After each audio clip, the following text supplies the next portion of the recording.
অভ্যুত্থানের পূর্বে বাংলাদেশের সকল রাজনৈতিক দলগুলো রাস্তাঘাটে নেমে হাহাকার করত, কর্মসূচি দিয়ে হাহাকার করত। আমরা অনেক অফিস দেখেছি যেই অফিসের সামনে 10 জন লোক দাঁড়ানোর মতো ছিল না, বড় বড় রাজনৈতিক দলের অফিস।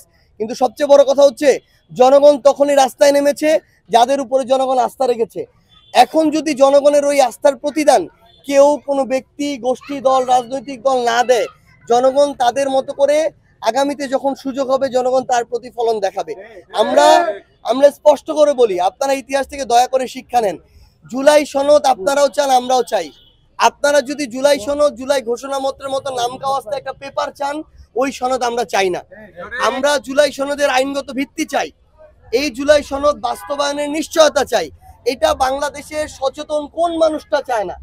বাংলাদেশে অভ্যুত্থানে রাজপথে নেমেছিল আকাঙ্ক্ষা যার আছে, সেই মানুষটার মধ্যে কোন মানুষটা চায় না?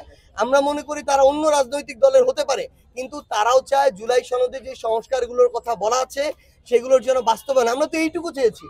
আমরা এই অন্তর্বর্তীকালীন সরকারের কাছে নিশ্চয়তা চেয়েছি যে যদি এখানে যে নোট অফ ডিসেন্ট দিয়ে রেখেছে বিএনপি গুরুত্বপূর্ণ কিছু বিষয়ে, আমরা মনে করি ওই গুরুত্বপূর্ণ 7টা বিষয় 70টা অন্য সংস্কারের চেয়েও গুরুত্বপূর্ণ। সো ওই জায়গাগুলোতে পলিসি কি হবে? যদি সনদটা গণভোটে পাস হয় তাহলে ওই জায়গা থেকে ওই গুরুত্বপূর্ণ সংস্কারগুলো হবে কিনা এই ক্লিয়ারেন্স এই অন্তর্বর্তীকালীন সরকারকে দিতে হবে। যদি হয় আমাদের তো স্বাক্ষর করতে সমস্যা নাই, আমরা কেন সনদে স্বাক্ষরের বাধা হয়ে দাঁড়াবো? কিন্তু আপনারা স্পষ্ট দেখেছেন, আমরা প্রেস ব্রিফিং এ বলেছি এই ক্লিয়ারেন্স গুলো যদি দেয়া হয় তাহলে এনসিপির জুলাই সনদ স্বাক্ষরে কোনো বাধা থাকবে না।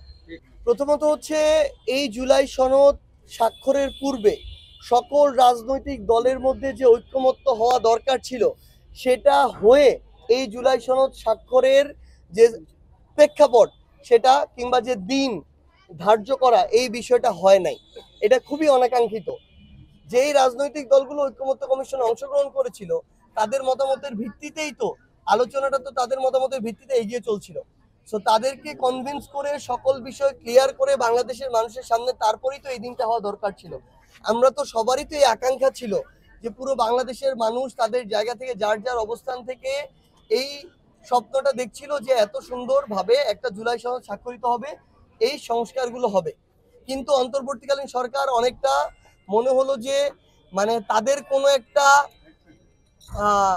চাওয়া আছে খুব দ্রুত এটা শেষ করতে হবে, মানে কোনো একটা তারা আছে জুলাই সনদ স্বাক্ষরের। ওই তারার ভিত্তিতে তারা কে আসলো কে আসলো না এসব চিন্তা না করে তারা জুলাই সনদ স্বাক্ষর করলো। ভালো কথা। ওই সনদ স্বাক্ষরে এই অভ্যুত্থানটা যারা করেছিল, সরাসরি রাজপথে নেমেছিল, ওই জুলাই যোদ্ধারা যাদের ত্যাগটা অনেক বেশি, শহীদ পরিবাররা যাদের ত্যাগ অনেক বেশি, যারা রক্ত দিয়েছে, জীবন দিয়েছে, তাদের তো একটা বড় সংখ্যক প্রতিনিধিত্ব থাকা দরকার ছিল। আপনি মানিক মিয়া এভিনিউতে এই প্রোগ্রাম করেন, ওই মানিক মিয়া এভিনিউর সংসদ চত্বর থেকে এভিনিউতে তো লক্ষাধিক মানুষ থাকা সম্ভব। তাহলে আপনি যারা গ্যাজেটেড আমার জুলাই যোদ্ধা, আমার যারা হাজারের মতো শহীদ পরিবার গ্যাজেটেড, আপনি তাদের জন্য কেন আসনের ব্যবস্থা করতে পারলেন না?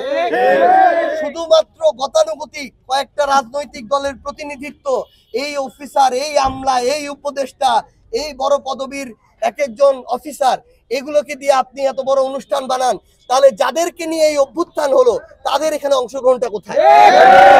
এই কাজ তারা জুলাই ঘোষণাপত্রের দিনও করেছে। কেন এত এত টাকা এত এত জায়গায় খরচ হয়, এখানে কয়েক কোটি টাকা দিয়ে বা কয়েক লক্ষ টাকা খরচ করে শহীদ পরিবারদের অংশগ্রহণে, জুলাই যোদ্ধাদের অংশগ্রহণে আর 10-11 হাজার মানুষকে নিয়ে একটা প্রোগ্রাম সাজানো যেত না?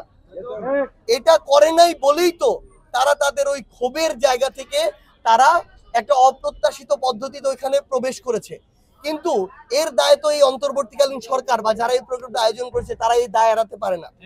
আমরা ধরে নিচ্ছি তাদের সেখানে প্রবেশের পদ্ধতিটা অপ্রত্যাশিত, এভাবে হওয়া উচিত হয়নি, কিন্তু এটার কারণ তো আপনি, এটা তো সৃষ্টি করে দিচ্ছেন আপনি।